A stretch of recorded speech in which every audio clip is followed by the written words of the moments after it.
ನಮಸ್ಕಾರ, ನಾನು ನಿಮ್ಮ ಮಂಜುನಾಥ ಸೋಮಶೆಟ್ಟಿ.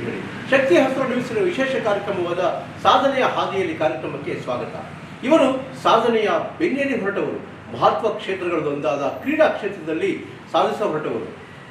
ಕ್ರೀಡಾ ಕ್ಷೇತ್ರದ ಸಾಧನೆಯ ಜೊತೆಯಲ್ಲಿಯೇ ಸಮಾಜ ಸೇವೆಯನ್ನು ಮೈಗೂಡಿಸಿಕೊಂಡವರು. ಇವರ ಸಾಧನೆಯನ್ನು ಆಧರಿಸಿ ಹಲವು ಪ್ರತಿಷ್ಠಿತ ಸಂಸ್ಥೆಗಳು ಇವರಿಗೆ ವಿವಿಧ ಪ್ರಶಸ್ತಿಗಳು ನೀಡಿ ಪುರಸ್ಕರಿಸಿರುತ್ತವೆ. ದಾಸರಳ್ಳಿ ವಿಧಾನಸಭಾ ಕ್ಷೇತ್ರದ ಮಾದರಿ ಪ್ರಜೆಯಾಗಿ ಗುರುತಿಸಿಕೊಂಡಿದ್ದಾರೆ. ಈ ಮೂಲಕ ಇಂದಿನ ಸಾಧನೆಯ ಸೀಟಿನಲ್ಲಿ ಕುಳಿತಿರುವುದು the one and only karate Raghu Raghavendra.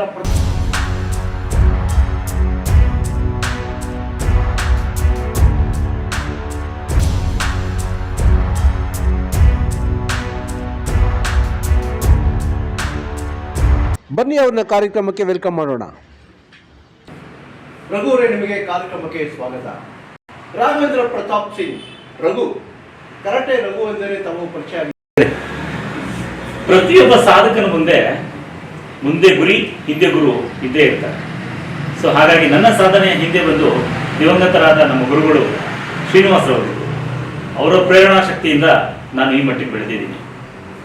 ನಾನು ಈ ದೇಶಕ್ಕೆ ಏನಾದರೂ ಒಂದು ಪ್ರಜೆಯಾಗಿ ಒಂದು ಒಳ್ಳೆ ದೇಶ ಸೇವೆ ಮಾಡಬೇಕು ಅಂತ ಹೇಳಿ ನನಗೆ ತುಂಬ ದಿನಗಳಿಂದ ನನಗೆ ಚಿಕ್ಕ ವಯಸ್ಸಿಂದ ನನಗೆ ಆಸೆ ಇತ್ತು.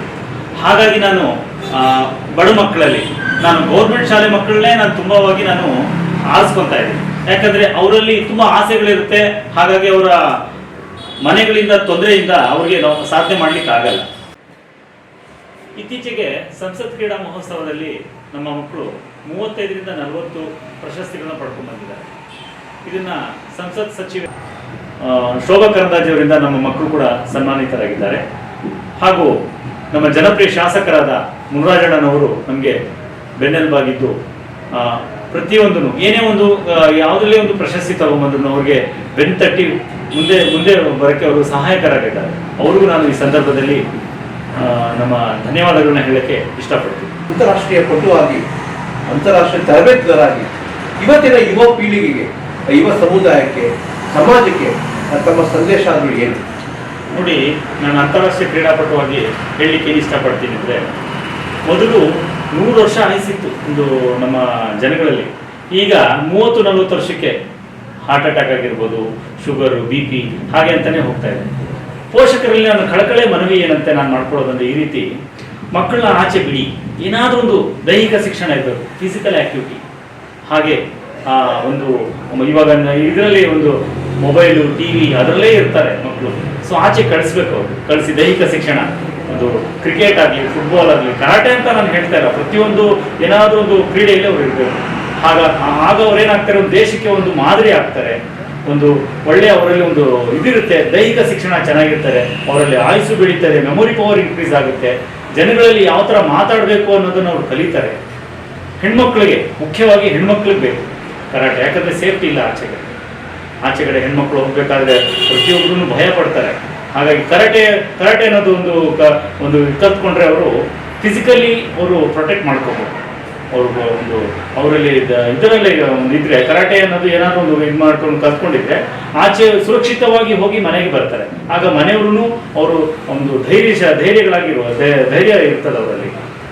ಮತ್ತೆ ಇನ್ನೊಂದು ಏನು ಹೇಳಿಕ್ಕೆ ಇಷ್ಟಪಡ್ತೀನಿ ಅಂದರೆ, ಇವಾಗ 2036ರಲ್ಲಿ ಸಂಸತ್ ಕ್ರೀಡಾ ಮಹೋತ್ಸವ ಇವಾಗ ನಡೀತಾ ಇರೋದೇ ಅದೇ ಕಾರಣದಿಂದಾನೆ.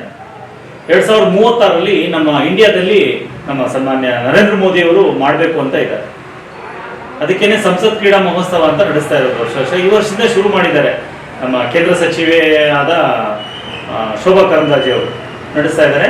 ಸೊ ಅದಕ್ಕೆ ಮಕ್ಕಳನ್ನ ಅದರಲ್ಲಿ ಕಳಿಸಿ, ಅದರಲ್ಲಿ ಎಲ್ಲ ಥರದ ಸ್ಪೋರ್ಟ್ಸ್ ಇದೆ. ಒಂದು ಕರಾಟೆ ಆಗಿರ್ಬೋದು, ಥ್ರೋ ಬಾಲಿಂದ ಹಿಡಿದು ಅಥ್ಲೆಟಿಕ್ಸ್ ಇಂದ ಹಿಡಿದು ಕರಾಟೆ, ತಾಯ್ಕೊಂಡು ಎಲ್ಲನೂ ಇದೆ.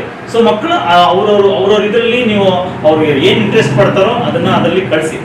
ದಯವಿಟ್ಟು ಅವ್ರನ್ನ ಪೋಷಕರೆಲ್ಲ ಅದೇ ನಾನು ಮನವಿ ಮಾಡ್ಕೊಳ್ತೀನಿ.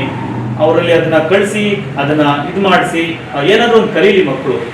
ದೇಶಕ್ಕೊಂದು ಒಳ್ಳೆ ಪ್ರಜೆಗಳಾಗ್ಬೋದು. ಮತ್ತು ಒಂದು ದೊಡ್ಡ ಯಾರು ಗೊತ್ತು, ಚಿಕ್ಕ ಮಕ್ಕಳು ಒಂದು IPS ಆಫೀಸರ್ ಆಗ್ತಾರೆ, ಲಾಯರ್ಗಳಾಗ್ತಾರೆ, ಇಲ್ಲ ಆರ್ಮಿ ಆಫೀಸರ್ಗಳಾಗ್ಬೋದು. ಒಂದು ಒಳ್ಳೆ ಮಟ್ಟಕ್ಕೆ ಬರ್ತಾರೆ ಮಕ್ಕಳು.